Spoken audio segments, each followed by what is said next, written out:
Deuteronomy 11. Therefore you shall love the Lord your God, and keep his charge, his statutes, his judgments, and his commandments always. Know today that I do not speak with your children, who have not known and who have not seen the chastening of the Lord your God, his greatness and his mighty hand and his outstretched arm, his signs and his acts which he did in the midst of Egypt, to Pharaoh king of Egypt, and to all his land, what he did to the army of Egypt, to their horses and their chariots, how he made the waters of the Red Sea overflow them as they pursued you, and how the Lord has destroyed them to this day. What he did for you in the wilderness until you came to this place, and what he did to Dathan and Abiram, the son of Eliab, the son of Reuben, how the earth opened its mouth and swallowed them up, their households, their tents, and all the substance that was in their possession, in the midst of all Israel. But your eyes have seen every great act of the Lord which he did.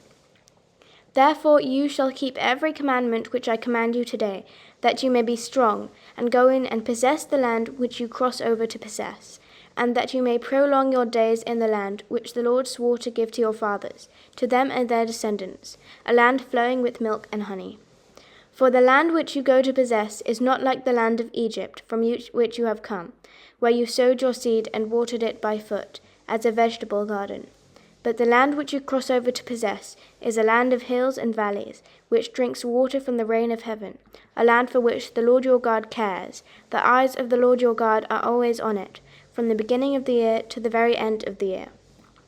And it shall be that if you earnestly obey my commandments, which I command you today, to love the Lord your God, and serve him with all your heart and with all your soul, then I will give you the rain for your land in its season, the early rain and the latter rain, that you may gather in your grain, your new wine, and your oil. And I will send grass in your fields for your livestock, that you may eat and be filled.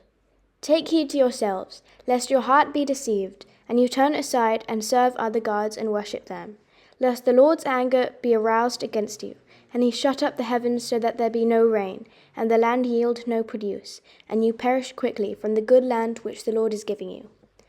Therefore you shall lay up these words of mine in your heart and in your soul, and bind them as a sign on your hand, and they shall be as frontlets between your eyes.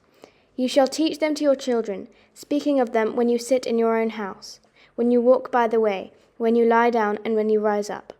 And you shall write them on the doorposts of your house and on your gates, that your days and the days of your children may be multiplied in the land of which the Lord swore to your fathers to give them, like the days of the heavens above the earth.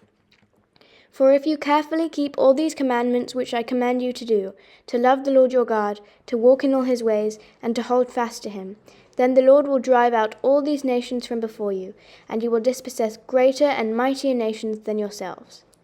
Every place on which the sole of your foot treads shall be yours, from the wilderness and Lebanon, from the river Euphrates, even to the western sea, shall be your territory. No man shall be able to stand against you. The Lord your God will put the dread of you and the fear of you upon all the land which you tread, just as he has said to you.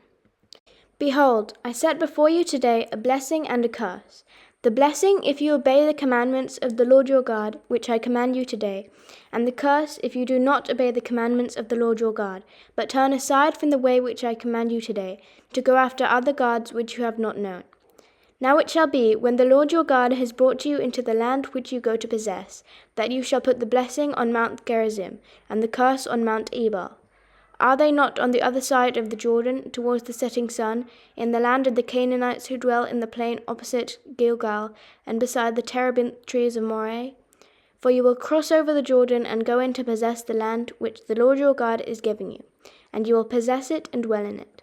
And you shall be careful to observe all the statutes and judgments which I set before you today.